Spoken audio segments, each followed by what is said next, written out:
And we're live. Hi, Suzy. Hi, Kamal. Thanks for having me. Thank you. And this is a very impromptu live, but a very special conversation, which I'm very excited about having with you. Cool. I mean, the topic of this live is how many barriers do you have that are preventing you from being aware of the animals around you? And it's so interesting. As I say that, I feel like it's a clearing in itself. But and I'd like to share something before I start asking you questions. Like I recently did a bunch of classes, animal classes with you in Italy, and what I found very interesting was that you were willing to be aware of all the animals. You know, even if we had 3 or 4 horses or more, I could see that energetically you were sort of in tune, for lack of a better word, with everybody. So how do you do this? And what are you being? I would love to know because it's quite exciting to be in a spectator to that. Well, thank you. I mean, to me, this is not something. Well, okay, how do I say this? I think all of us have the possibility to really play with these energies more, but a lot of us grow up already with preconceived ideas about certain animals. I mean, the classic example would be, in India, cows are seen as sacred, and in America, people, have steak a lot. And so, this is one of those areas where if in India somebody would run around and slaughter a cow, that would be something people would have a hard time with. And yet, there might be things that are eaten in India that in other places may be like, oh, we don't eat that. We don't even want to look at that animal. And it's not just about the food, of course, um, that these animals are providing. I think Kamal just is gone. So I'm just gonna keep talking. But so basically it's not just about the food, and to me, it's more about really being willing to receive from everything. And we a lot of times we put barriers up when we think that we cannot really, um, in a way. I kept talking, Kamal. I hope that's No, fine. it's I great. just Yeah, thought yeah, I'll yeah. just No, that keep was just talking. Yeah. But what I was basically saying is that, we put up barriers to certain things because we don't really want to see outside of our upbringing about that. So for example, a lot of people are afraid of mice or they don't like mice. And so a mouse is just an animal, yes, it's a small animal with a tail on it, but a lot of people have a lot of points of views about those animals. Now, what could a mouse teach you? Well, if you are afraid of mice or you hate mice or you think they're worthless and they should be eradicated and no mouse should ever live on this planet, then you cannot receive anything from a mouse. And when I say receiving, I don't mean that you have to have a mouse crawl all over you or that you have to live with a mouse or that you have to now walk around and try to pet a mouse. That's not what I mean. But it's an energy a mouse is that is a different energy than other animals. And when you are excluding those energies from your life, meaning you don't want anything to do with it, you don't want to even look at it, you're afraid of it, then the interesting part is this is an area in your life where you are refusing to receive. And so what is the energy you're refusing to receive with that? And that sort of is the interesting part about all of this. So it's not about you have to now love mice. No, I'm not saying that. But you could if you wanted to. I personally think they're very cute, so I like them. But, you know. yeah. And oh my God, that's so amazing. You said so many things, but can you share an experience of yours wherein you were sort of willing to maybe not be aware of certain animals or people? People is also coming to my mind because I don't think we do this with animals. And like, I mean, any personal anecdote would be great as well. Yeah, I mean, gosh, there's been many times where I would and you are correct. I do that more with people, where I would sort of disregard somebody and then later go, wow, they were actually a huge contribution to me.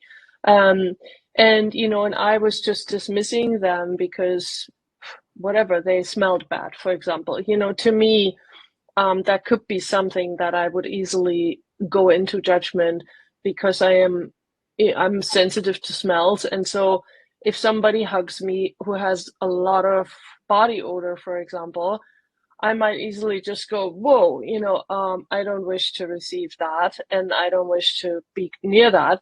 And so then I might back off and really not even engage with that person or get to know them. And so I might miss completely the contribution that they are, or even the gift that they are in life in general, because I've already judged them.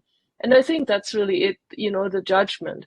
And so, I don't really have a good example of something like that where I changed. Let me see. I mean, you just surprised me with this question, which is great. And I usually have something, but right now it's not, I can't really have a concrete example of that because it's not coming to me. And I'm sure there are many of them, to be honest, because this is something I will admit, like I have judged people, I have judged situations, I've judged many things in my life. And every time you judge something, there is absolutely no receiving possible the moment that you judge it. So I've missed out on a lot of things. Yeah, and how have like I mean I'll share. I think what you're talking is bringing up stuff for me as well. Like I think what I tend to do with horses, I would say that whenever we go to the stables, like there are 2-3 horses that I'm comfortable with. And I go right there and I'm like, they'll get all the body work and they'll, like, and but today I went there and there was, these different horses were sort of like receiving from these horses, and are sort of yeah, I mean, exactly what we're saying. Literally, there are like these energetic barriers, which I don't even know how we sort of. I mean, is it also like an unwillingness to get out of our like comfort zone? Like, is it something like that even with animals and people? Yeah, I mean, your comfort zone also a lot of times has to do with judgment because what makes you uncomfortable? What is that moment that makes you uncomfortable? It's usually something that's unknown to you, something that you just don't know exactly what the outcome will be, or I mean, everybody is different what makes them uncomfortable, but a lot of times it is that when we just are not really sure how to be in a situation or what to expect out of the situation and all of that. And everybody deals with discomfort in a different way. Some people get really shy, other people get very loud, try to overcome or try to show a side of them in order to let nobody notice that they're maybe uncomfortable and all of that. And so to me, that's a little bit different than necessarily receiving or having barriers up. This is more like, how do I show the world the face that I'm wearing today? And what am I basically, what am I showing up as, today? And and and when you do have more of an image, and all of us do that, please, we all create an image that we're showing to the world.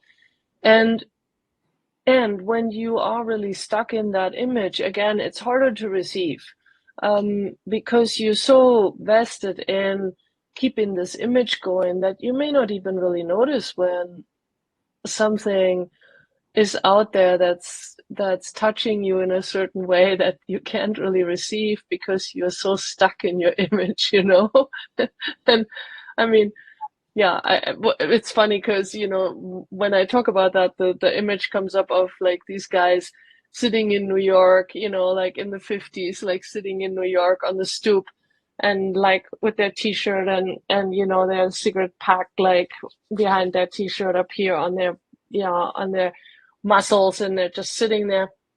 And if somebody would walk by that doesn't fit that scene, they would have to kind of either maybe respond or react to this person that walks by or embrace that person. But most of the time, it would be some kind of reaction or some kind of a comment, a provocation, something like that.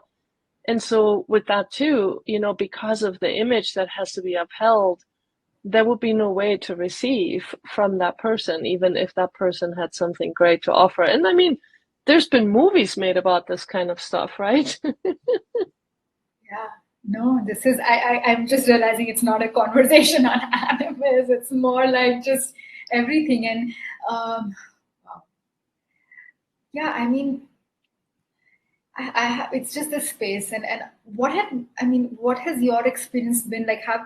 Has it happened that dealing with animals has sort of nudged you into being a little more open with everything in your life? Like, has that happened, like, as a result of these tools, especially talk to the animals and everything that this curriculum also has to offer? Yeah, for sure. I mean, because there are for sure animals that also, like if a big tarantula walks up towards me, I don't just stand there and say, "Hi, how are you doing? Like, do you want to crawl all over me?" I do sort of also go, "Okay, where are you going? I'm not gonna jump on a table and scream, I can tell you that. But I'm also going to look, if it's walking straight at me, I might step out of the way and let it pass, rather than invite it to basically crawl up my leg and explore me. Um, but I have actually been more willing to then also just be still with that, and really just be there. And one point, actually, I had a beautiful experience with a tarantula where I actually sat down and just said to the spider, like, "Hi, oh, this is very uncomfortable for me to just sit here with you, but I'm just gonna do it." And then the interesting part was I said, "Will you allow me to just be here?" And it stopped, and it had like one leg up in the air, and it just stood there. And for the whole time that I was there and just connecting with it and being willing to receive from it and looking at it and looking at it closely and all of that, it never moved at all. So it really just stood there so still. And then I thanked it and I said, "I am so grateful for you. Thank you so much." And the second I was done with that, it walked away. I was like, wow, that is so cool. Because had it been wiggling or walking towards me, or, it would have been harder for me to really just sit there and receive from it.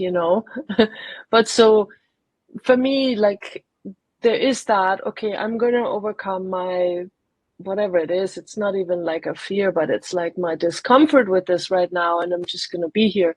And I've been willing to do that a lot more with animals, I think.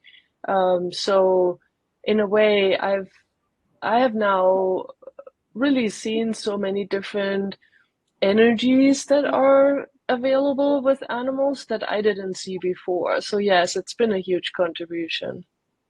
Yeah, and I mean, adding to that, it's like recently I was at a pop in a global foundation, and you get those breaks in between. So me and my fellow pop host, we were just going down for a walk, and it's so interesting. There was a dog and a cat, and so she's also into access, and she's done a bunch of classes, and it's like I perceived something, and then she perceived something, and she said that, oh, it's a conversation, and they weren't saying anything, and I also got something, but the moment she said that, I was like, yeah, but it didn't match what I got, and I was like, yeah, that's fine, like, I mean, I think prior to having done these classes, I may have gone into like, oh my God, she's right. She got it. Like, she got a conversation.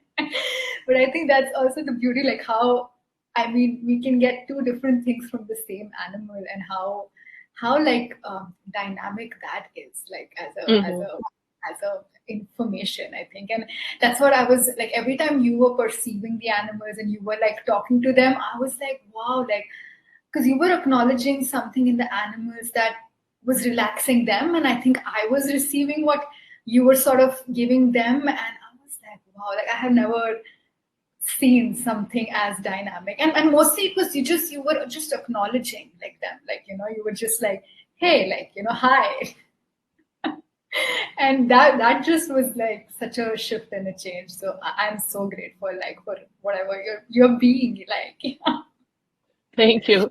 Well, and but what you're describing is so beautiful because, that I think is also the gift of animals because they don't ever really look at us with judgment. They don't look at us and go, "What dress are you wearing today? Did you comb your hair? Like, did you wake up on the wrong side of the bed?"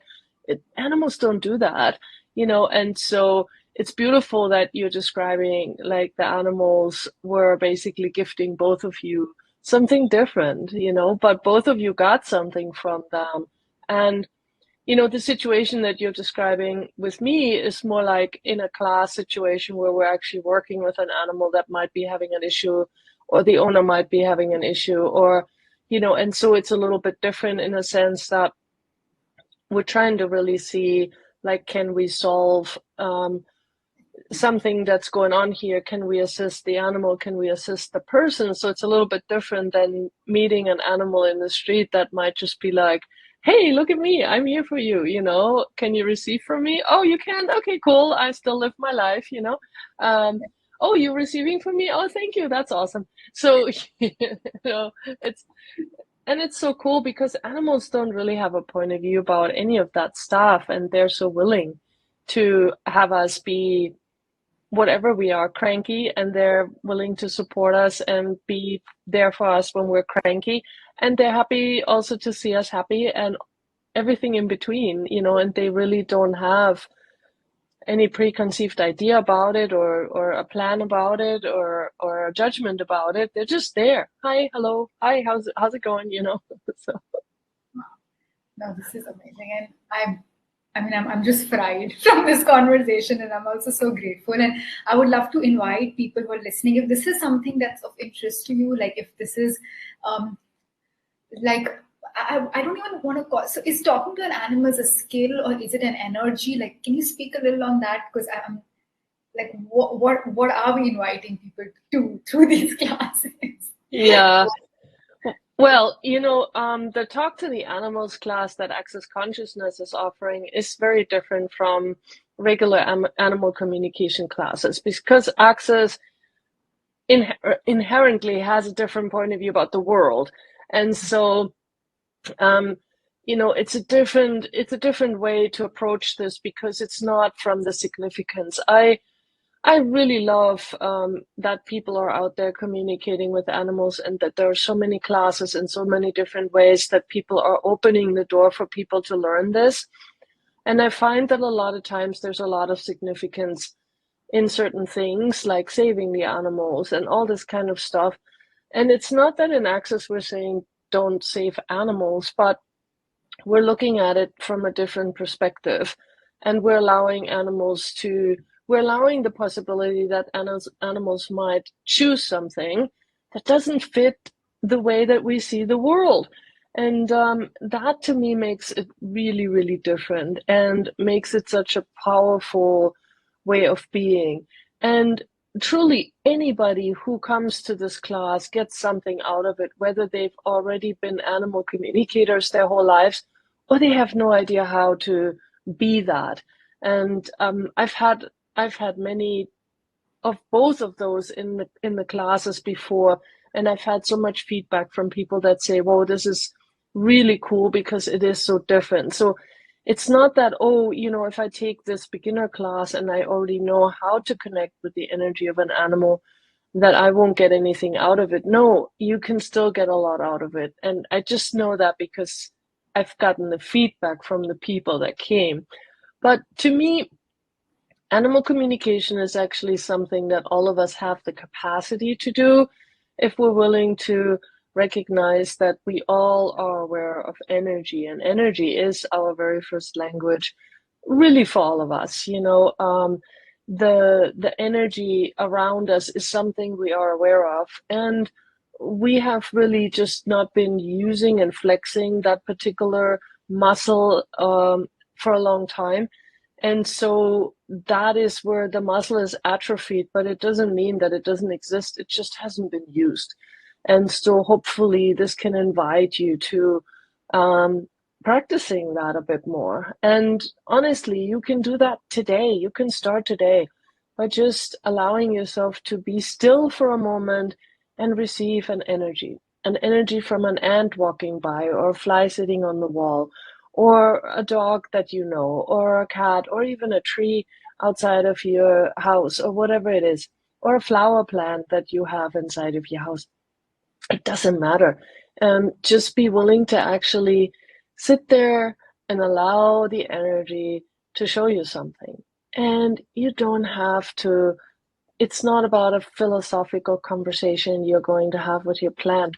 It's really just about receiving anything from that plant energetically, or from that animal, that fly, that whatever it might be that you're connecting with.